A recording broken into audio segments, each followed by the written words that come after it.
Здравейте хора, добре дошли в поредния урок по програмиране. Днес ще си говорим за класове, като ще навлезем по-детайлно в една от най-важните концепции в обектно-ориентираното програмиране. Може да го наречем като building block, това в ООП-то. Като първо малко въведение, докато, както се спомняхте до сега, разгледахме структури и реално те за какво се ползват. Преди това имахме масиви, общо взето имаме някакъв вид структури, които не позволяват да съхраняваме елементи. Нали, масивите са за това, структурите са за това, сега и класовете по някакъв начин и до някаква степен са също за това. Масивите не позволяват, особено в C++, нали, да съхраняваме данни от един и същи тип. C++ е много строго типизиран език, съответно там имаме стойности от един и същи тип и последователност. Структурите, от друга страна, видяхме, че ни позволяват да съхраняваме данни от различен тип. Например, една структура за кола може да съдържа име на колата, модел на производство, максимална скорост и така нататък. Всички характеристики, които може да има една кола. Сега ще дигнем нивото още една степен, като се запознаем именно с класовете. Нека имаме тази структура, книга, която сложих тук, за да може да имаме само, че тук Shift-Tab.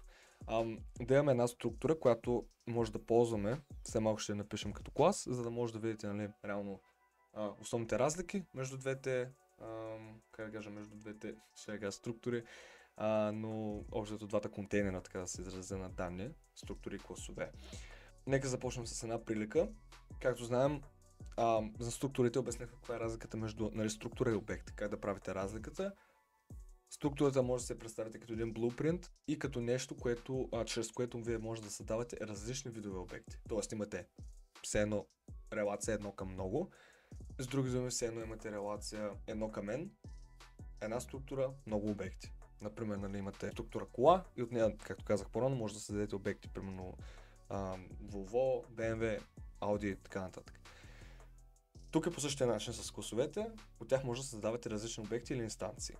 Класовете, подобно на структурите, се използват да очертават формата на някакъв даден обект от реалния свят. Тук вече много можем да смесим концепции от реалния живот и съпоставки и примери, именно посредством класовете, което дава възможност за много лесно обяснение. Един клас, както казах, се характеризира с някакви данни, докато в структурите дефинираме само полета на обекта и ги обработваме чрез някакви външни функции. При класовете данните и функциите, които обработват тези данни, са комбинирани заедно в дефиницията на класа.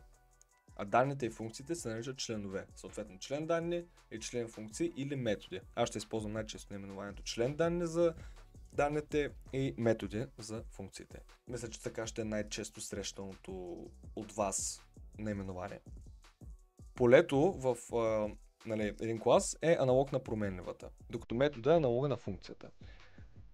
Тази структура, както е написана в момента, преспокойно можем да я сменим с клас. И виждате, че няма да имаме абсолютно никакъв проблем от към компилация, от към валиден синтаксис и така нататък. Както казах, това са нашите член данни. Именно една книга с какво се характеризира. Име на автора, ISBN, жанр и цена. Съответно това, вече след въвеждането на член данните, имаме нашите методи. Нека създадем една книга по стандартния синтакс, който знаем до сега за структурите с кадровите скоби. Ще въведем някакви просто полета в момента. Автор, ISBN, жанр и цена. В момента имаме създадена една книга. Обект от структурата book. На този обект вие може да достъпите абсолютно всяка една променлива, т.е. както казах, вече с новите наименования, всяка член данна, именно първите 5 тук и всеки един метод print, както е в случая. И ако компилираме това,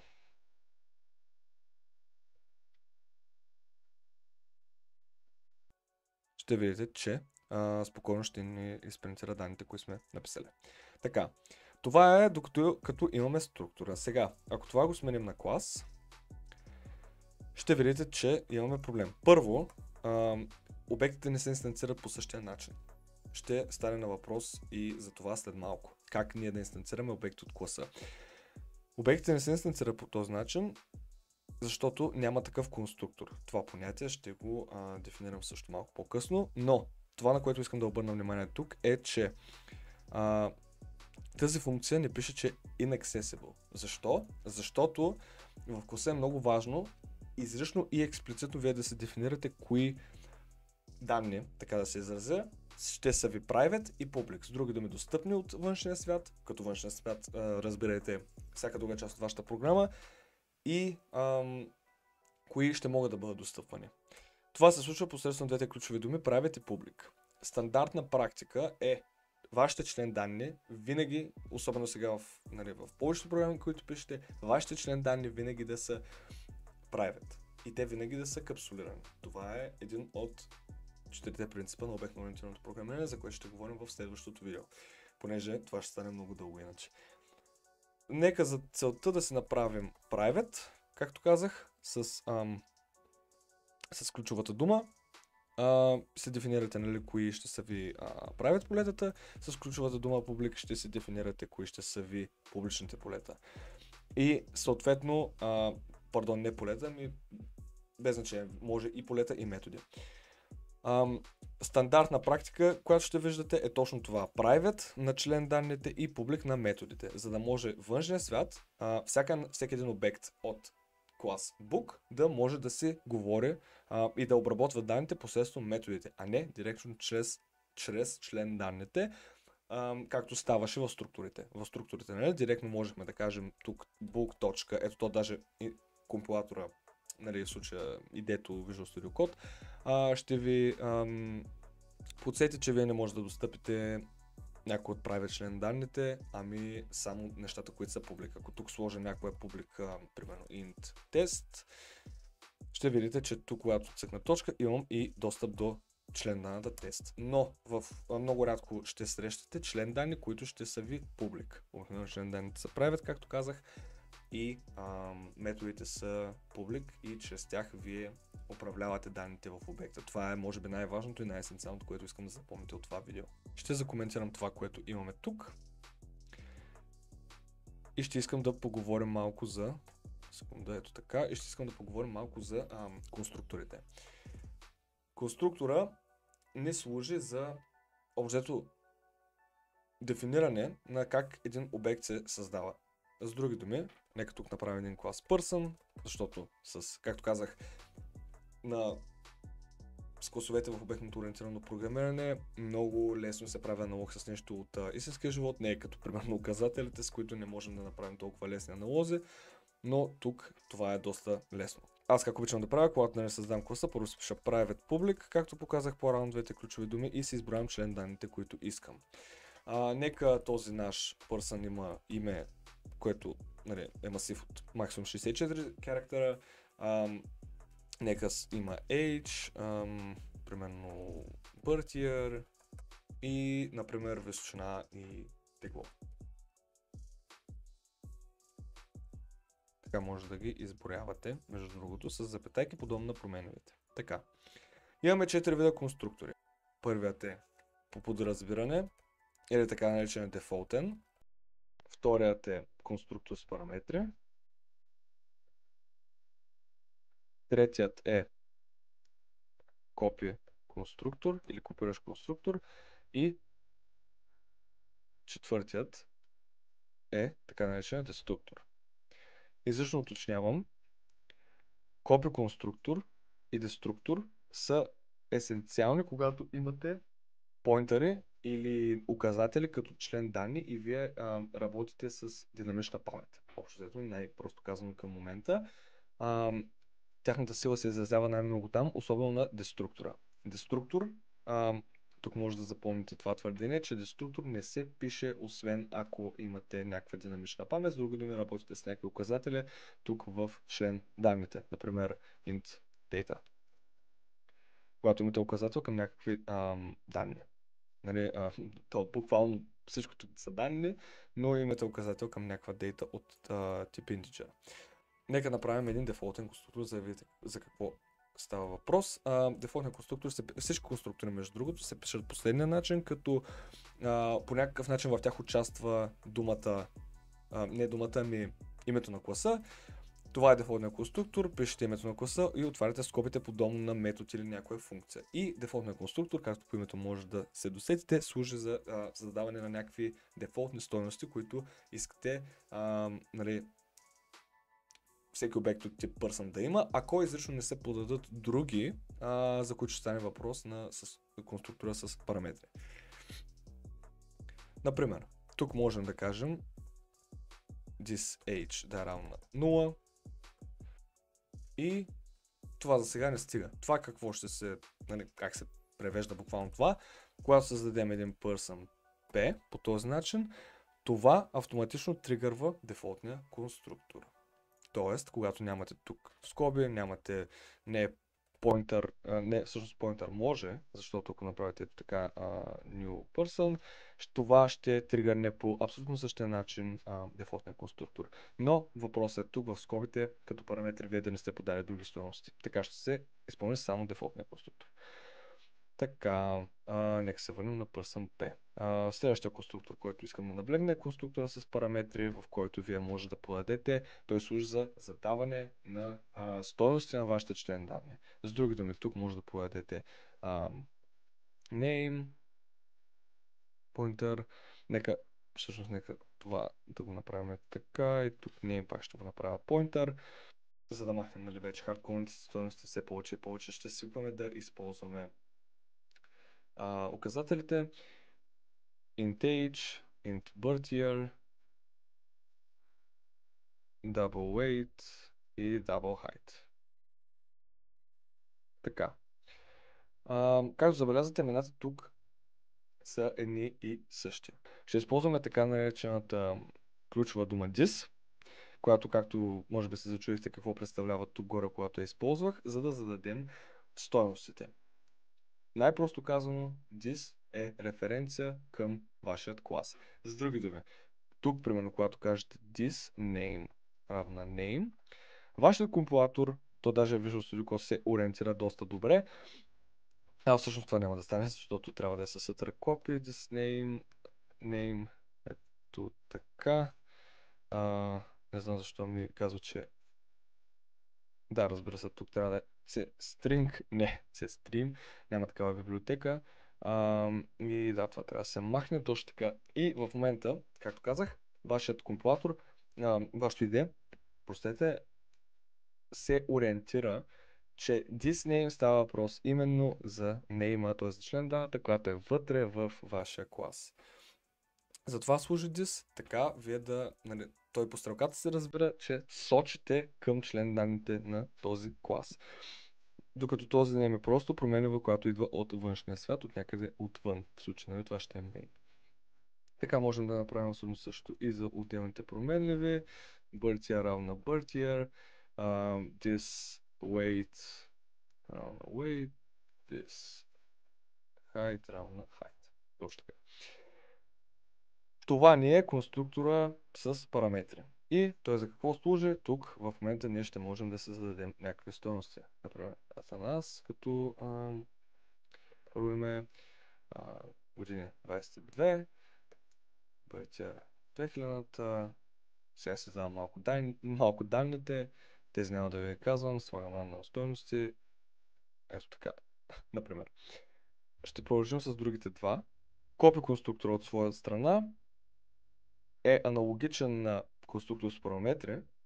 Единствената разлика, то не е единствената, тя е доста основна, че вместо да подавате всичките член данни като параметри, вие подавате друг обект от същия тип, с други думи от същия клас person, и от него взимате данните. Какво ще рече това? Пишете person и съответно тук подавате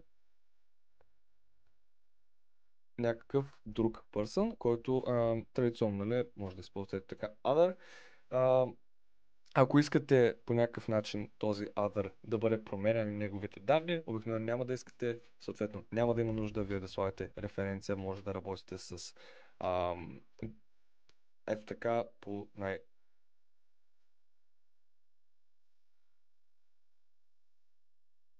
кът.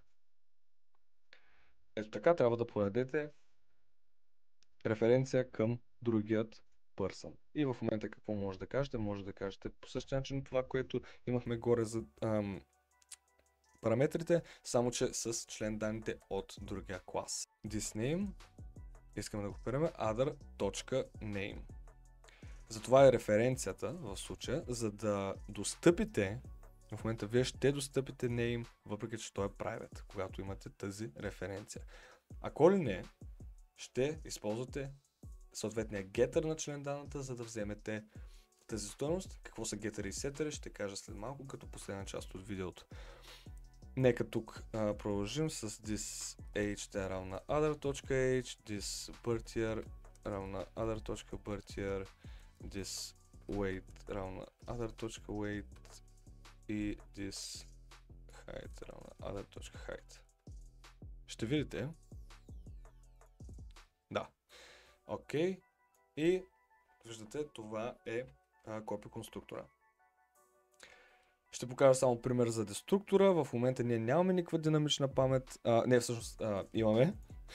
Пардон, аз забравих, че го смених. Ето това е добър кейс в случая и виждате, че е хубаво така да се проверява за всеки случай, вие дали имате някакви указатели, които после трябва да разчистите. В случая с name, какво ще стане? Деструктор се пише с тази вълничка и пишете името на класа. Така. Това е деструктора и в нея можем да кажем delete this name. Ето така. Това общо взето ще освободи динамичната памет, която управляваме вътре в нашия клас. Но както казах, това ако го направим ето така, с хардкоднати стойности, т.е. с хардкоднат капацитет на масива, това няма да има нужда от него. И това е деструктора. Това са 4-те конструктора, които може да имате. Сега остана последно да ви покажа getter и setter, които са доста по-прости и лесни за схващане в сравнение с конструкторите. Реших да ги оставя за накрая, понеже конструкторите са по-есенциални. Както може да се усетите, това са getter и setter, това са видове методи, които изпълняват две различни функции. По имената те става ясно за какво се ползват. Гетерите служат за взимане и общо използване на данните към външния свят, методи с които ще може да достъпвате стойностите в name, age, birth year и общо на всеки клас член данните, докато сетерите са методите, които служат за нагласене и задаване на стойности на тези член данни. Нека покажем най-простия пример, да кажем с age. Може да напишете int get age return this age. Това е getter, най-простия, който можех да измисля тук, като стойността, която връщате, ако искате да се подсигурите и тя да не се променя, може спокойно да кажете тук един const, което ще обозначи, че стойността, която връщате тук, ще бъде константна и няма да може да се променя. За сега няма да искаме това. Съответно, сетъра, всеки сетър е от тип void, защото то променя някаква стойност, така много лесно може да се ориентирате. Между другото, гетърите винаги имат типа, методите имат типа на член данната, съответно, докато сетърите винаги са void. Set age и тя получава като параметър age. И тук спокойно може да кажете this age равна age. По аналогичен начин може да направите, ето тук ще напиша getter, setter. В началото може да пишете тези неща като boilerplate, с други думи да си ги използвате, докато схванете идеята, докато свикнете с това как ще бъдат достъпвани данните. Също, тези методи са много, как да кажа, с тях достъпваме и с тях е правилно да достъпваме данните от всеки клас, всеки обект, т.е. всяка инстанция от класа, като тук ще ми се оплаче, защото конвъртвам към char pointer.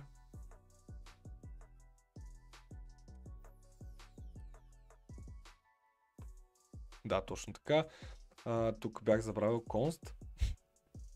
Да ви напомня, когато искате да подавате в конструктор и въобще като параметър на която и да е функция някакъв стринг или масив от чарове, винаги го подавайте като const char pointer, за да може, нали, компилатора да се ориентира, че това, което искате, е константа, а не някаква динамична стойност. Затова преди малко ми се оплака компилатора и сега ще видите, че ще ни изкара 22, което е нашата възраст. Това е начинът, по който трябва да достъпвате. Защо го правим? Защото така данните остават капсулирани. Вие се дефинирате по какъв начин искате да експознете данните, които имате на всяка една инстанция във вашия клас и позволява много добър контрол върху вашата програма. Това. Мисля това да е за днескашното видео. Като за първа част за класовете, мисля, че минахме основните концепции от конструктори, как се дефинира private, public, член данни, методи, гетери и сетери и каква е основната разлика между класовете и структурите. Надявам се това видео да ви е било полезно. От тук нататък ще ги използваме тези класове, може би до края на всички туториали и, както казах, това е много важен блок в обектно ориентирано програмиране, да не кажа най-важния. Надявам се да ви е харесало видеото и ще се видим в следващото.